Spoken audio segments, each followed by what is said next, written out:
ഒരു നാൾ സമ്പന്നനായ ഒരു മുതലാളിയുടെ കാറ് ചെളിയിൽ അതിൻ്റെ വീല് അകപ്പെട്ടു. കുറച്ച് അകലെയുള്ള ഒരു യാത്രയിൽ ഈ മുതലാളി തൻ്റെ കാറിൻ്റെ പിൻ സീറ്റിലിരിക്കുകയാണ്.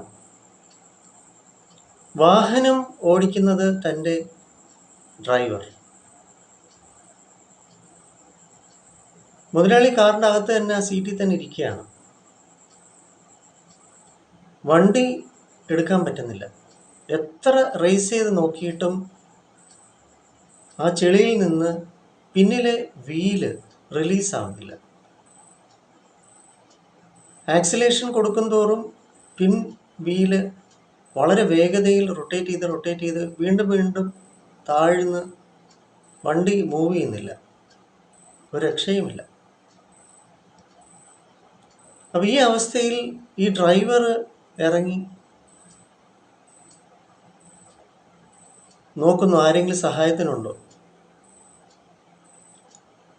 വിജനമായ ഒരു ഗ്രാമ ആണ്. അവിടെ ആരെയും കാണാനില്ല. സന്ധ്യയോട് അടുക്കുകയും ചെയ്യുന്ന സമയം. ഇരുട്ടായി കഴിയുമ്പോൾ ഇരുവരും ഏകാന്തതയിൽ ഈ കാറിൽ ഇരിക്കേണ്ടി വരും.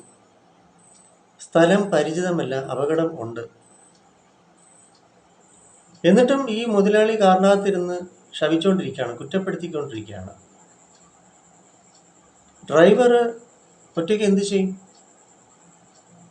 എങ്കിലും ഈ മുതലാളി ഒന്ന് ഇറങ്ങി ഈ ഡ്രൈവർ ഒന്ന് വണ്ടി റേസ് ചെയ്യുന്ന സമയത്ത് അങ്ങേരൊന്ന് പിന്നിൽ നിന്നൊന്ന് തള്ളാൻ ശ്രമിച്ചാൽ ഒരു പക്ഷേ ഈ ചെളിയിൽ നിന്ന് വണ്ടി പുറത്തേക്ക് രക്ഷപ്പെട്ടു പോകാൻ സാധിക്കുമായിരുന്നു. പക്ഷെ ഈ മുതലാളി അനങ്ങുന്നില്ല. ഡ്രൈവറെ പള്ളു പറഞ്ഞുകൊണ്ടിരിക്കുക, കുറ്റം പറഞ്ഞുകൊണ്ടിരിക്കുക, സാഹചര്യത്തെ വിമർശിച്ചുകൊണ്ടിരിക്കുകയാണ്. സമയം കടന്നുപോയി. ഡ്രൈവർ എന്ത് ചെയ്യും? അയാൾ വാഹനത്തിൽ നിന്ന് ഇറങ്ങി ഒറ്റയ്ക്ക് വെളിയിൽ നിന്ന് പിന്നിൽ നിന്ന് തള്ളാൻ പറ്റില്ലല്ലോ. എന്നാൽ ഈ മുതലാളി കാറ് അതിൻ്റെ ആക്സിലേഷൻ അയാൾ വണ്ടി എടുത്താൽ ഈ ഡ്രൈവർക്ക് പിന്നിൽ നിന്ന് ഒരു പക്ഷേ തള്ളി മുന്നിലേക്ക് കൊണ്ടുവന്ന് രക്ഷപ്പെടാൻ സാധിച്ചേക്കാം. എങ്കിലോ ഈ മുതലാളിക്ക് വാഹനം ഓടിക്കാൻ അറിയുകയില്ല. ഇതാണ് പ്രതിസന്ധി.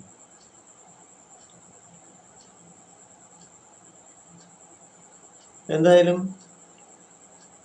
ഇരുവരും രാത്രി അത്രയും സമയം അത്രയും റിസ്ക് കവർ ചെയ്ത് വാഹനത്തിൻ്റെ അകത്ത് തന്നെ ഇരുന്ന് ഉറങ്ങി. രാവിലെ ആയി. ഇങ്ങനെ ഉദ്ദേശിച്ച സ്ഥലത്ത് സമയത്ത് എത്താനും പറ്റിയില്ല ഈ മുതലാളിക്ക്. അപ്പോൾ രാത്രി മൊത്തം കൊതുകടിയും കൊണ്ട് ഡ്രൈവറിനെ പള്ളും പറഞ്ഞ് സാഹചര്യത്തെയും വിമർശിച്ച് കുറ്റപ്പെടുത്തി രാത്രി അത്രയും സമയവും കഴിച്ചുകൂട്ടി. രാവിലെ ആയി. അന്നേരവും നോക്കുമ്പോൾ ഗ്രാമപ്രദേശമാണ്, ആരെയും കാണാനില്ല. എങ്കിലും ഈ മുതലാളി അതിനുള്ള സൊല്യൂഷൻ താനൊന്ന് ഇറങ്ങി ഒന്ന് സഹായിച്ചാൽ ഒരു പക്ഷേ ഈ ഡ്രൈവർ ആ വണ്ടി ഒന്ന് ആക്സിലേഷൻ കൊണ്ട് കൊടുക്കുമ്പോൾ ഇതിൽ നിന്ന് രക്ഷപ്പെട്ടു പോകാൻ സാധിക്കുമായിരിക്കാം. അതിന് ഈ മുതലാളി തയ്യാറാകുന്നില്ല. അങ്ങനെ പിറ്റേ ദിവസം രാവിലെ ആയി, സൂര്യനോദിച്ചു. ഇവരിതിൻ്റെ അകത്ത് അകപ്പെട്ടിരിക്കുകയാണ്. തൊട്ടടുത്ത് വീടോ ഒന്നുമില്ല. അങ്ങനെ നെക്സ്റ്റ് ഡേ എന്ത് ചെയ്യും? തൊട്ടടുത്ത് നടന്ന് നോക്കിയപ്പം ഫോൺ ബൂത്തോ ഒന്നുമില്ല. നേരത്തെയുള്ള കാലമാണ്. ഞാനീ പറയുന്ന 80 കാലഘട്ടമാണ്. ഇന്നേ കാലം കണക്ക് മൊബൈൽ ഫോണും മറ്റൊന്നുമില്ല. അപ്പം പിറ്റേ ദിവസം സന്ധ്യയാവുന്നു. വീണ്ടും വഴി കണ്ടെത്താൻ പറ്റുന്നില്ല. കുറേ ദൂരം നടന്നു നോക്കിയിട്ടും ബസ് സ്റ്റോപ്പോ അതിലൂടെ മറ്റ് വാഹനങ്ങളോ ഒന്നും പോകുന്നില്ല. കാരണം റോഡില്ല, മഡ് റോഡാണ്. ഇതാണ് അവസ്ഥ. എന്നിട്ട് പോലും ഈ മുതലാളി ഒന്ന് വിട്ടുവീഴ്ച ചെയ്ത് ആ വാഹനം പിന്നിൽ നിന്ന് തള്ളാൻ തയ്യാറാകുന്നില്ല. എന്തായാലും അതിൻ്റെയും അടുത്ത ദിവസം രാവിലെ ഒരു കാളവണ്ടിക്കാരൻ അതിലെ പാസ് ചെയ്ത് പോവുകയും അയാളോട് അഭ്യർത്ഥന നടത്തി അയാളൊന്ന് സഹായിച്ച് ഒത്തിരി പണിപ്പെട്ട് ഈ വാഹനം മെല്ലെ തള്ളി തിരിച്ച് ഓടിച്ച് പോകാൻ സാധിച്ചു. അപ്പം ഈ ഒരു വിട്ടുവീഴ്ച ഇല്ലായ്മ ഈ മുതലാളിയുടെ 2 ദിവസം, അപ്പോൾ അത്യാവശ്യം കാറിനുണ്ടായിരുന്ന ഇത്തിരി പലഹാരങ്ങളും മറ്റുമൊക്കെ കഴിച്ചു കൂട്ടി എന്നല്ലാതെ സൊല്യൂഷന് പുള്ളി തയ്യാറായില്ല. ഒന്ന് ഇറങ്ങി ഒന്ന് സഹായിക്കാൻ നോക്കുക, അതില്ല. കാരണം പുള്ളിയുടെ ഡ്രസ്സ് അഴുക്കാവും, ചെളി പുരളും, ഈഗോ താൻ മുതലാളിയാണ് എന്നത്. അപ്പോൾ അതുകൊണ്ട് നമുക്ക് സാഹചര്യം അനുസരിച്ച് ഒരു പക്ഷേ ചിലപ്പോൾ ഇറങ്ങി ഞാൻ ആരോ ആണ് എന്തൊക്കെയാണെന്നുള്ള ഭാവം ഉപേക്ഷിച്ചിരുന്നെങ്കിൽ ഈ മുരളിക്ക് എപ്പോഴോ അവിടെ നിന്ന് ചിലപ്പം തിരിച്ചയാൾ ഉദ്ദേശിച്ച സ്ഥലത്തെത്താൻ പറ്റുമായിരുന്നു. അങ്ങനെ മനുഷ്യനിൽ കിടക്കുന്ന ഈഗോ ഒരു വിഷയം തന്നെയാണ്. സൊല്യൂഷൻ കണ്ടെത്താൻ ഈഗോ അനുവദിക്കത്തില്ല. അതാണ് ഈ കഥയിലെ പൊരുൾ. എന്തായാലും നമുക്കിവിടെ പേൾസ് ഓഫ് വിസ്ഡം, അറിവിൻ്റെ മുത്തുകൾ. ഞാൻ സൈക്കോളജിസ്റ്റാണ്, മെഡിറ്ററേനിയൻ ഹോസ്പിറ്റലിൽ വർക്ക് ചെയ്യുന്നു, കൊല്ലം.